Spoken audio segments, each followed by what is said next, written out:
Also, if you name shit for anime, because you can name the main character of an incredibly popular shonen Pants.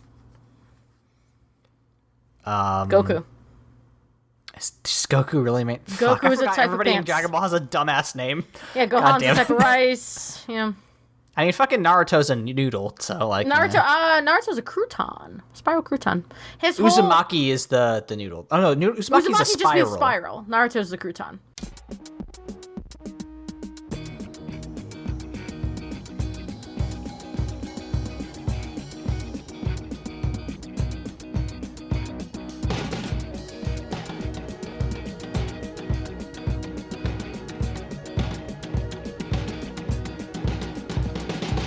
Welcome to Mortified, the Friendship Quest, a podcast where two long-distance friends bounce media recommendations, all in hopes the other will like it. I'm Aaron. And I'm a cat with scales. And this week, hold on to your animal companions, we're talking How to Train Your Dragon. Before we learn that, we're not so different after all. Remember, you can help us on Mortified the Legitimacy Quest by subscribing to us on YouTube, iTunes, or Spotify, signing up for a monthly newsletter through the link in our show notes, or following us on Twitter and Tumblr at MortifiedPod. Leyla. Aaron. Well, firstly, we're back. God, we're back, and I'm so fucking tired, dude. Listeners will not have noticed our absence, but we haven't recorded in like half a month because we knew that you were traveling for a long, long time. We just had a very long chat about all your adventures and trials and tribulations. But do you wanna say anything about traveling? I found out that I'm a very specific type of hot, which is cool. And I also found out that Vancouver has a great little poke place where for $11 Canadian, you can get a fantastic little poke bowl up on Robson Street for any of you out in that area. And also, being in Vancouver gave me a little bit of a crisis about whether or not I want to move to the West Coast, only because trees and mountains. So, something to think about. Excellent. And to tie into your theme of trees and mountains and fish that we can eat, we're talking How to Train Your Dragon, the DreamWorks 2010 animated film about a Viking and his dragon. What's your history with this movie? Apparently, you've watched it a lot. Saw this movie in theaters, and it changed my life. So, 2010, that's sophomore year of high school for me. I saw this movie in theaters. That score just fucking hits different for me.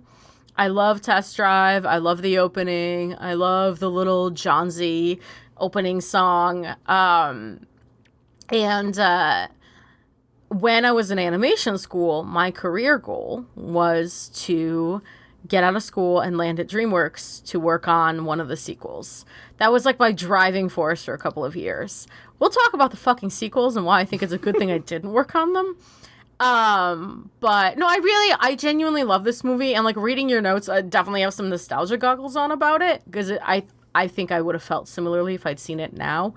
But damn, I just love this little movie. I love pathetic little Hiccup and his cat. Yeah, we'll talk about these two great wet friends. I think that I think that it's completely fair. I'm interested in what your how your thoughts are about this film, because I liked it. I definitely liked it, but I do have some criticisms, which we'll get into.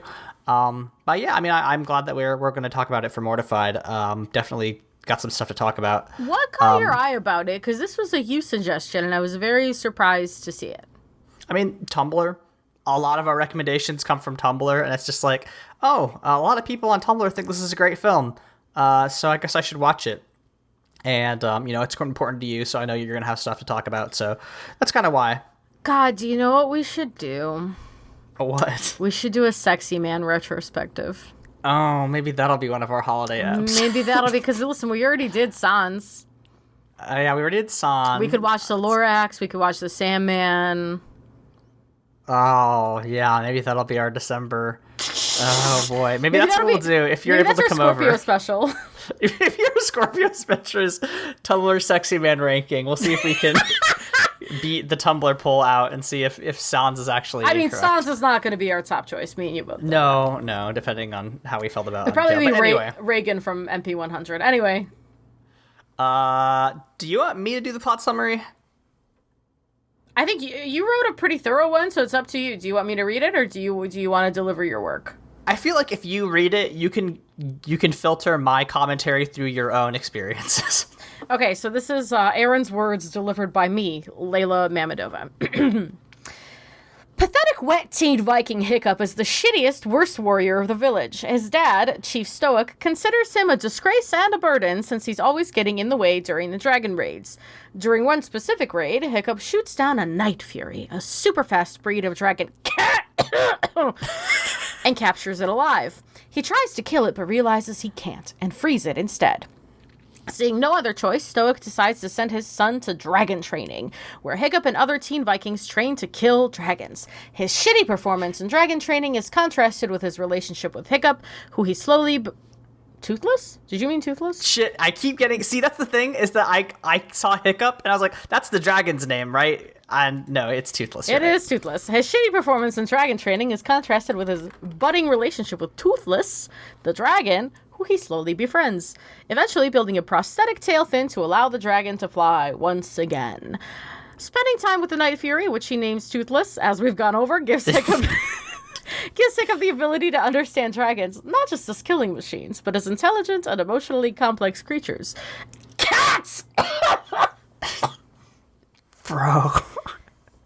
Where they learn that a big fucking turbo dragon is demanding sacrifice from all the other dragons, which necessitates them raiding the village. Anyway, this all comes to a head when Hiccup is expected to kill a dragon in an arena in front of the whole village, and he manages to calm it down until his dad freaks the fuck out, prompting Toothless to come to Hiccup's rescue. Toothless is captured and used to travel to the dragon's nest. The turbo dragon starts obliterating the Vikings, but Hiccup teaches the teens how to fly dragons and they show up saving the day. Hiccup loses his left leg in the process, but succeeds in uniting the dragons and his village. So the bit of context I'll fill in here is that, like, everybody fucking hates Hiccup, including his fellow teens, and when he starts to show accidental proficiency in the ring, which is all shit he learned from Toothless, like, sometimes you gotta just scritch a little guy under the chin and he'll roll right over for you. That's when the teens start getting impressed with him, but Astrid, the like, best, baddest bitch in the village, the hashtag girlboss TM, she's very suspicious of him until he, like, takes her out to meet Toothless and takes her on a little test drive with his little buddy. So it's very interesting to watch him, like, try to wrangle all these relationships on his own terms. But otherwise, it's a pretty good summary. Rules, and thank you for supplying it. Yeah, definitely. And I mean, the thing is that Astrid is a character that I want to talk about a lot because I do think that she was misused in this story. Oh, you think she was misused in this one, huh? Oh boy. Can't wait to see. I got some thoughts about my girl.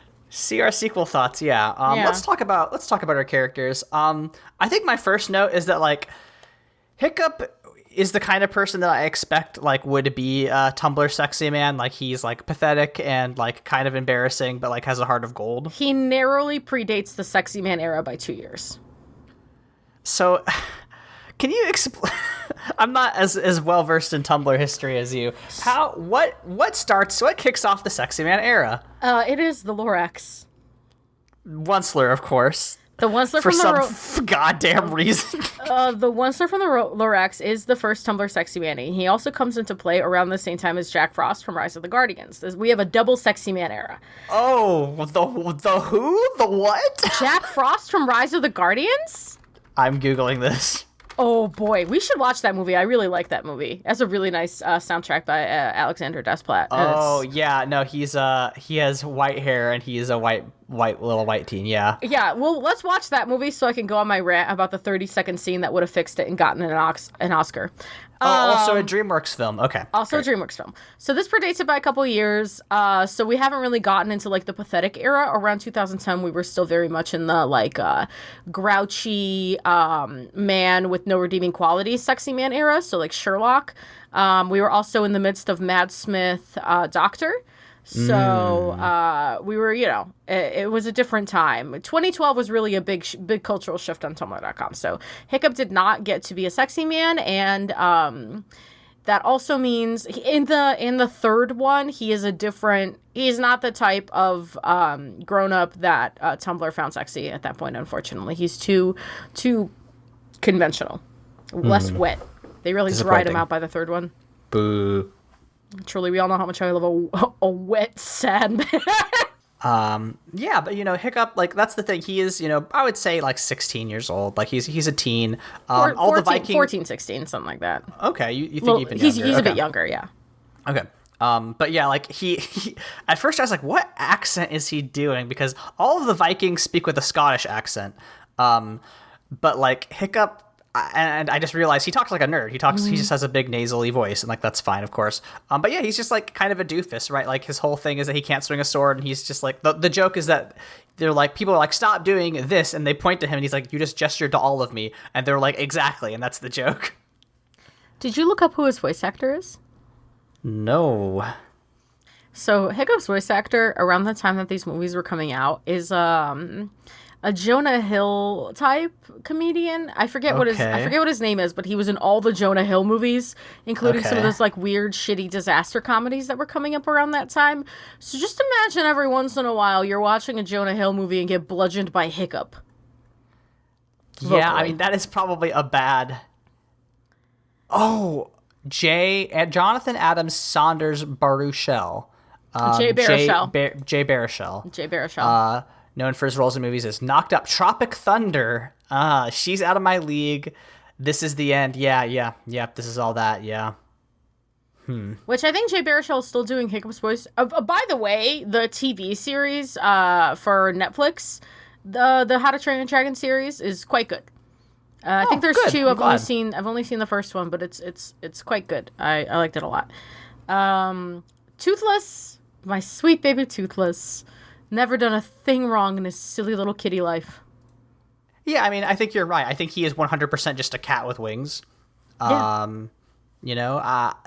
I think a lot of all of the characterization comes through, the way that Hiccup moves, which I like, probably one of the reasons why you were so drawn to him, just like because of he's animated incredibly well. This is the other movie that we watched from around this era. Do you remember the other comparable movie to this that we watched this year?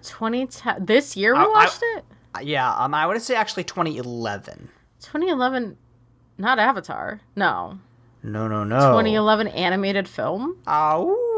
Alpha and Omega. Yes, all right, and you can tell that DreamWorks had some fucking money and Alpha and Omega just shit a project out. Because, like, yeah, the quality is just astonishing. We need to make time to watch the Dino one. I'm still very curious. Do we? Yeah, we do. Okay, great, good. Maybe, again, as a Patreon reward, listeners. Yeah, fucking, I need to be paid to watch that. But yeah, like Toothless is incredibly well animated. There's a shot that I made in my notes where like, they're testing out the prosthetic for his tail fin, and like he loses control of it at one point, and he's like hurtling down, and Toothless is trying to slow down, and like you can see the way his like wings are all spread out, like trying to get as much drag as possible. And I just thought that was really cool. I really like the ways in which they like animated like how an actual dragon of his size would work. He's a little stealth bomber. I love the sound it makes when he flies past and like shoots a fireball. He's great, and he's cute and he's lovable. He gets progressively cuter as the movie progresses. Like he starts emoting with his big like tail or ear flap things, and he's great. I love Toothless. He does rule. Stoic the Vast, he does get that little redemption arc at the end where he saves Toothless, but like he's just like a dad that wants his son to be better, and he's mean about it, which I relate to. Fair enough. I did, while I was looking up the voice cast, played by Gerard Butler of 300 fame. And actually, of Phantom of the Opera fame, if we're being honest. Oh, which R.I.P. Phantom of the Opera. If they want to they end the Broadway one? It's closing. If they want to be truly iconic, drop that fucking chandelier on that audience. Yeah, the last performance just blow up the audience.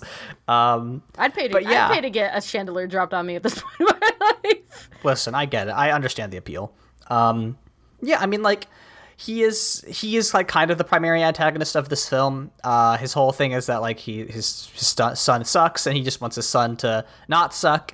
And he accomplishes that by listening to his son at the end, which is like That's how narrative arcs work, especially in a kid's movie. It's fine, but he does say some mean shit like "you're not my son anymore," and you're like, and like even when he's not like actively mad at his son, he is just like shit talking him constantly, just like like the way he gets everybody to volunteer to go on this like death mission to go find the dragon's hive or whatever is to be like, well, who wants to stay here and take care of Hiccup? And then everybody's like, oh no, we hate that fucking dude. Let's all go get burned to death by dragons. And I was like, it's a little mean. Yeah, it is. Next up is Gobber the Belch. Fun fact, canonically gay. Oh, really? Mm-hmm. Because I thought there was like kind of something going on between him and Stoic. Yep, but yeah. And the third one, there's like a throwaway line. He is gay. Oh, well, good. Glad for Gobber, you know? Yeah, finally, gay goblin representation. Homosexuals can also be cruel teachers. I'm glad for that. Yeah, he gets a little softer, I think, in the last two, but not by much. Yeah. I mean, basically his whole thing is to like play off of Hiccup and just kind of like, you know, crack jokes at his expense and then also teach them about dragons. He's a completely fine character. Serves his purpose. Yep, absolutely. Astrid. So they introduce Astrid with like during the dragon raid, there's like a big fiery explosion behind her and she like walks out and tosses her hair and it's in slow motion to emphasize how sexy and hot she is, which is like, you know, completely fine. That's how you introduce a love interest. I think... Oh, go ahead. Well, specifically a love interest, let's remember most of this movie is through Hiccup's lens. Yes, that's true, right? Hiccup is our point of view character. We want to empathize with him. I really, really wish that Astrid had been the antagonist of this film. We can talk about that in talking points, but like the way that her story arc is going, it kind of seems like it's lined up to be opposed to Hiccup. And I wish they had chased that impulse instead of making his dad the bad guy. But we can talk about that when we talk about the story structure in talking points. Do you have anything but like besides that? You know, I think Astrid is a completely fine character. She's really cool. You like to see. You know, I think this is like kind of. I don't know if this is like tail end or like peak of strong female protagonist era, but peak. Like she is kind of Hunger Games. I was going to say she's right around then. I was gonna say Hunger Games, right? Is the parallel, and I think she's very much that. But you know, like I think she's cool. I like her. I like that she's like a cool dragon fighter. I will save all of my commentary until our talking points. Anything to say about the other Viking teens? I love them, and none of them have ever done anything wrong in their entire lives. Roughnut and Toughnut get the funniest fucking moment in the third movie, a movie that is so fucking bleak for me. Roughnut and Toughnut are everything to me. I love them. They suck. They do suck. That's they're twins. They're shitty little twins, and that's very funny. That my favorite line that they had in this film was like they're given the job to distract the turbo dragon, and they're just like arguing about which one of them is more irritating whilst they ride the two-headed dragon and like making noises at each other. I think they're funny. Whichever one the girl is, I believe it's Roughnut. She tries to seduce a villain in the third one, and she gets the funniest slow motion like hair flipping shot I've ever seen in my life. Great. She rules. I love them both. They're I think they serve their purpose as a bunch of fucking like backdrop characters. My favorite of them is Fishlegs because he's read the monster manual. He just knows all the fucking stat blocks for all the dragons, which is very funny. Like he's explicitly like listing off their like attack patterns and like their hit points, and it's like, all right, sure, dude, whatever. Yeah, I want to, and then you know, Snotlout is like the like mean alpha male bully. I do like that he gets the like Taruk Makto moment. Oh, where he rides the big dragon? Yeah, I thought that was cool that, like, they gave that to him. I thought that was very fun. Sure. God, I hate that we both did not have to we just know what Taruk Makto is now, which is great and good. Yeah. Have you noticed the, let's say, more increased Avatar presence on the internet? Did you know that they re-released it? Mm-hmm. In theaters, yeah. No. Have you noticed there's like more ads and it's popping up on YouTube? They're ramping more? Up the fucking campaign. The panoply of war is arrayed. We are going to enter the way of water. You know, rip to Her Majesty, who will not be able to watch it. Yeah, I can't. Listen, that Avatar watch alarm is fucking ready. I'm ready for more information, Mr. Cameron. I could feel it. Actually, now that we brought it up, we might as well. Somebody wrote a review of How to Train Your Dragon for the fucking New York Post. Kyle Smith of the New York Post gave the film 2 out of 4 stars, describing it as, quote, Avatar for simpletons. Are we sure he meant 2009 Avatar, James Cameron? Yes, because I clicked on the link. Oh, he meant like Avatar. Interesting. This dude's a fuck. Wow, that's what you say when you know anything about the movie. It's a By normal... simpletons, do you mean small children, as in the target audience? What a fucking moron. I mean, it is not even remotely comparable except for bringing two worlds together, I guess. Two different people resolve a conflict. Fuck off, Kyle Smith. And Taruk Makto. I guess we get a fucking Taruk mock. Actually, yeah, no, let me just check. Oh, yeah, Kyle Smith's Twitter's just all full of Avatar, reblogs. He's got a whole side Wikipedia that he's writing about he's a Pandorapedia editor, so, okay, that makes sense. Oh, you don't think that's real? You don't think that I've been on Pandorapedia? No, I know for a fact you've been on Pandorapedia, which is why I'm laughing. Sending you screenshots from it every week. Oh my god, that's all we talk about anymore. Shout out to Pandorapedia, which is half of our DMs, and the other half of our DMs is Kingdom Hearts frames. Normal relationship we have. Anyway. We're best friends. So, I want to talk about why I thought that How to Train Your Dragon was... this is, I think, probably the weakest part is the story structure, right? The biggest problem, is that the dragons and the people have to overcome is that there's one big dragon that's making all the little dragons give him food, and then that's why they keep raiding the humans.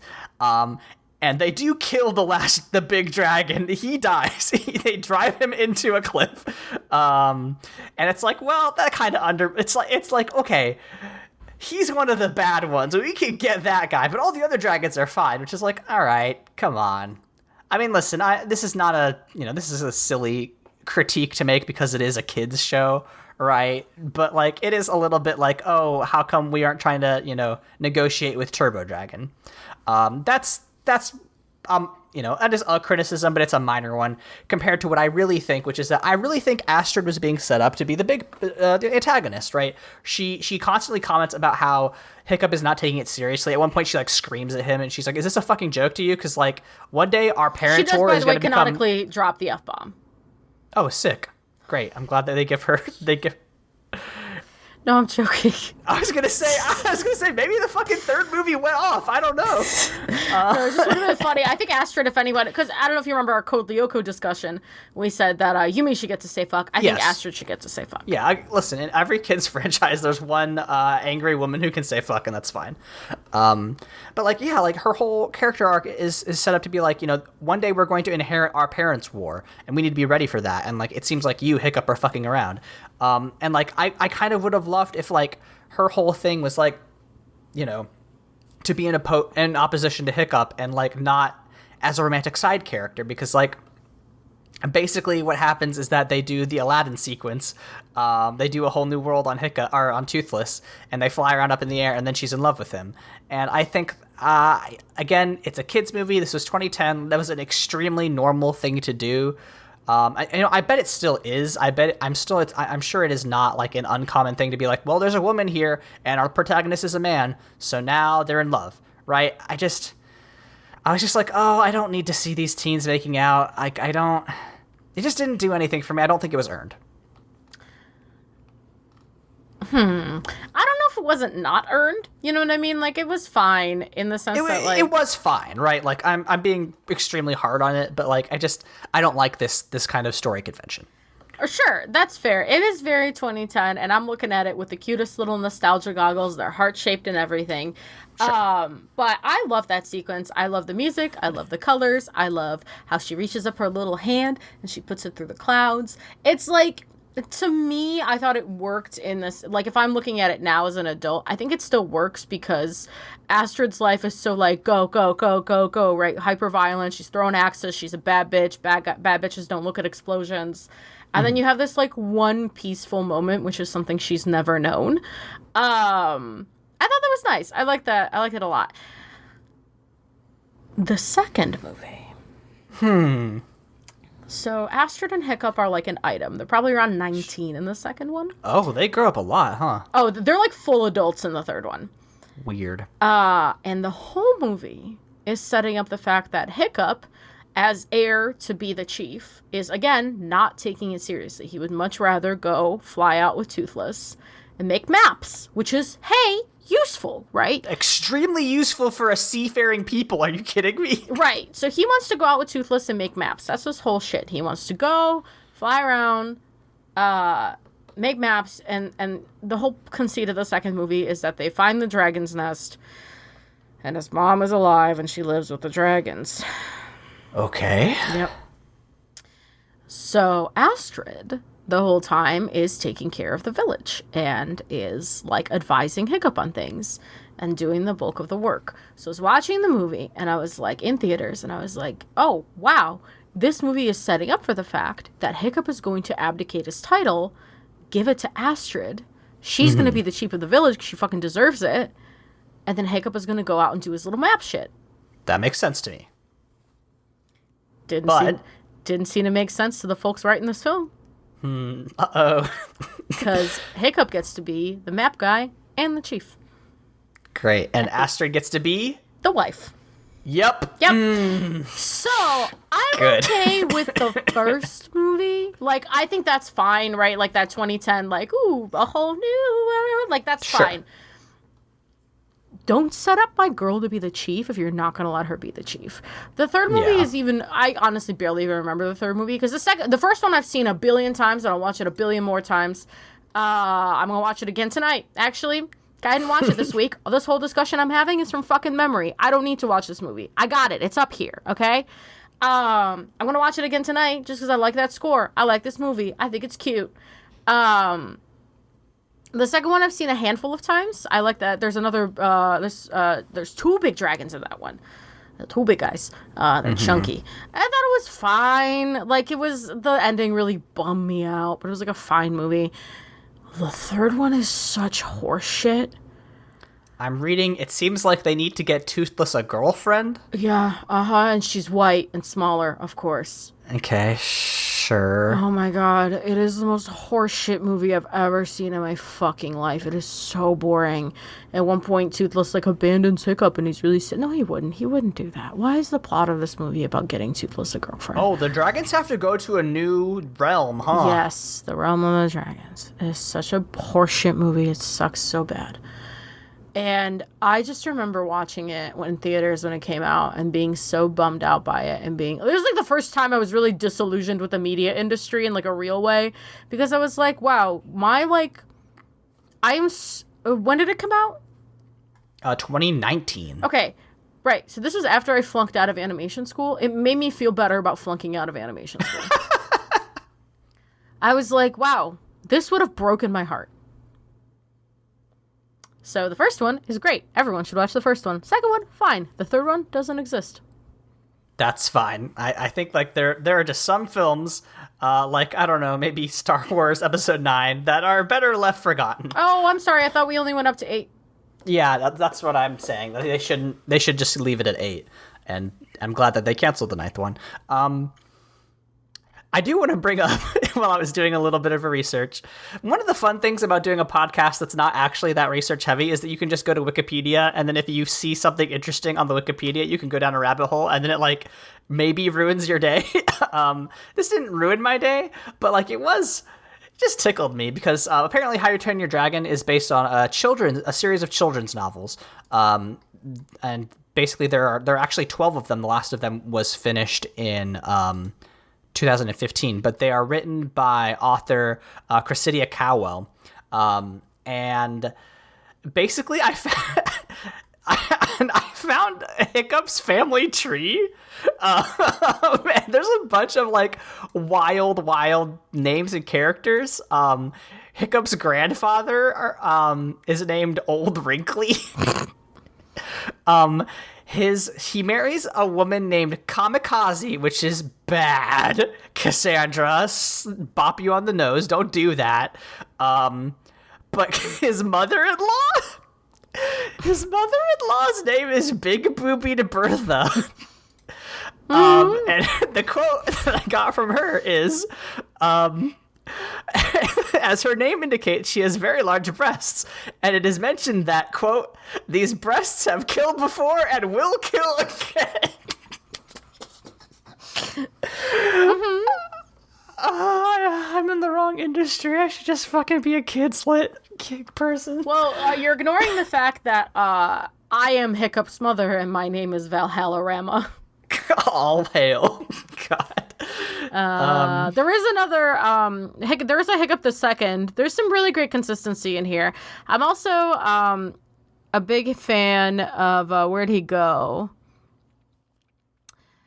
Burly Sweet. Burly Sweet, yeah, no. That's an incredible name also. As well as Honking Henrietta. There's some good shit in there. Listen, when you're a kid's author, you could just do some Roald Dahl fucking Shel Silverstein shit and just make up bonkers names and just be like, yeah, this is a world that people live in. Also, if you name shit for anime, because you can name the main character of an incredibly popular shonen Pants. Goku. Does Goku really make... Goku is a type of everybody pants. in Dragon Ball has a dumbass name. Yeah, Gohan's a type of rice. Yeah. I mean, fucking Naruto's a noodle, so like... Naruto's a crouton. Spiral crouton. Uzumaki is the noodle. Oh no, Uzumaki's a spiral. Just means spiral. Naruto's the crouton.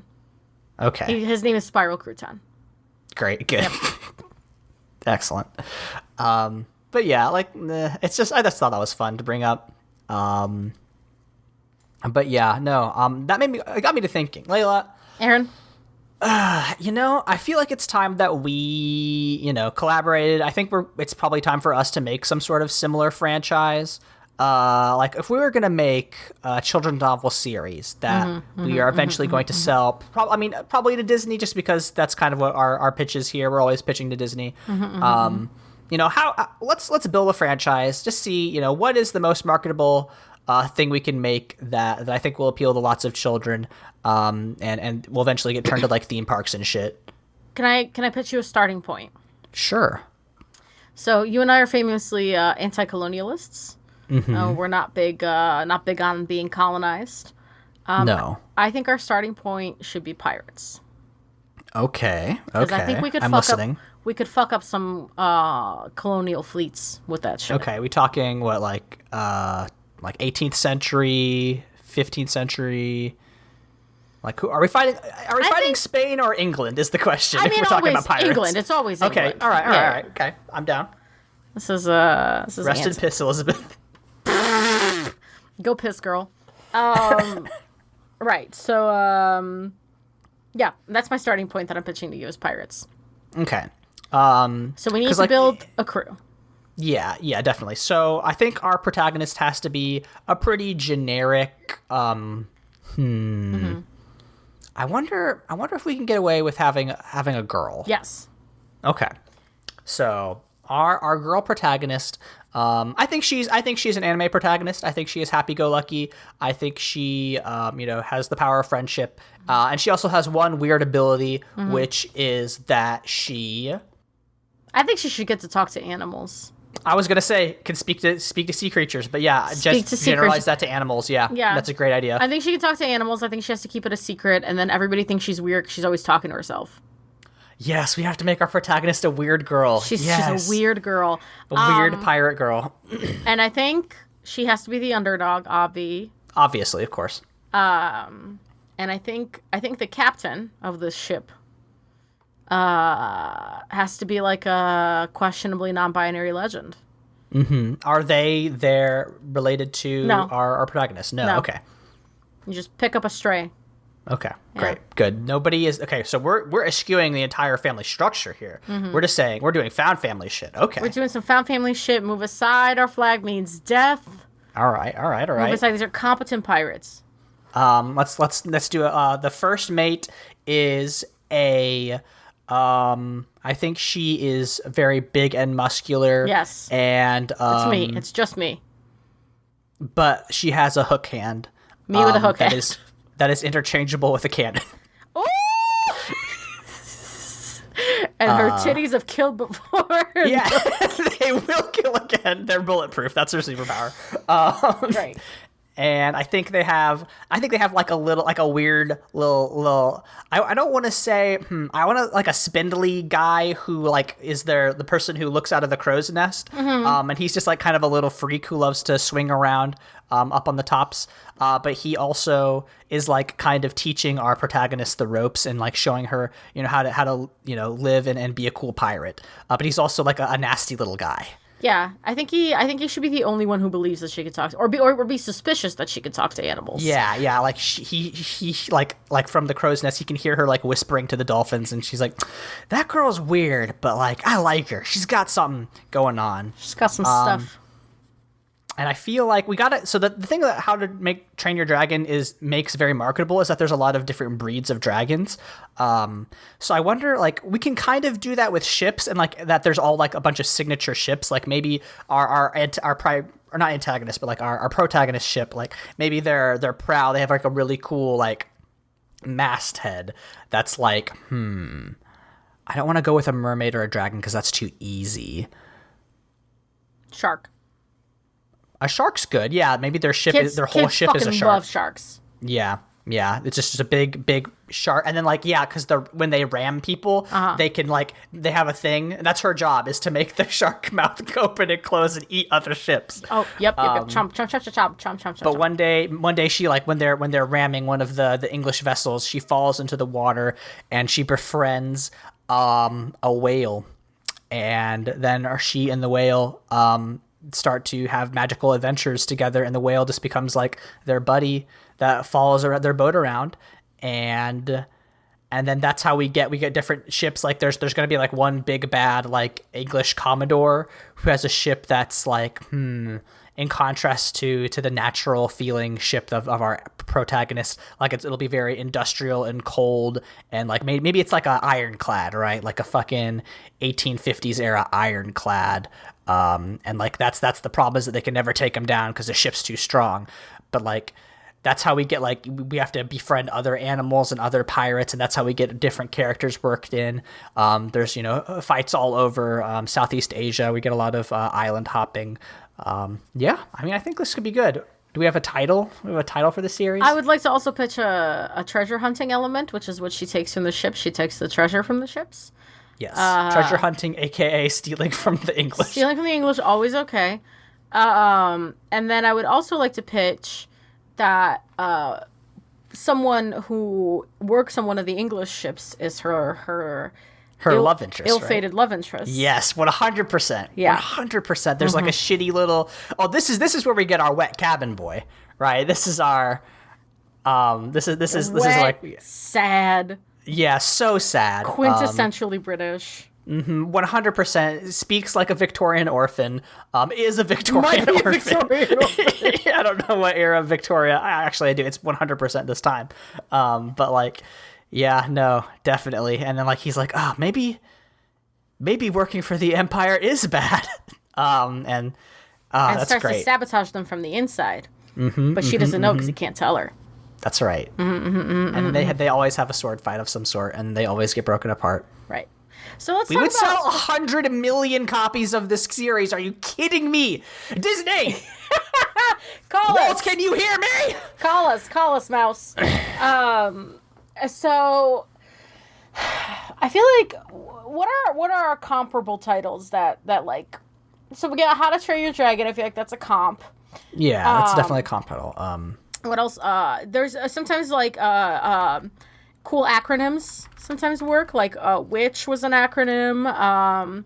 Codename Kids Next Door. That was an acronym. I'm wondering if this is a little bit like Percy Jackson. Also, I feel like. Percy Jackson and the Olympians. So I'm looking at best-selling kids. No, I don't want this kind of kids book. I want series. The Adventures of X is a little on the nose. It's fine. We'll pitch it. We'll pitch it to an agent. We'll figure it out. I'm trying to. I think there has to be like a ship in a bottle / bottle fin shark pun somewhere that we could make work. Like ship in a bottle fin.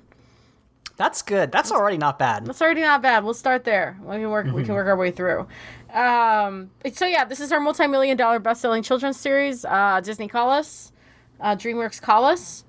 I'm open to selling out. 100%. At any time. Mortified is willing to shill.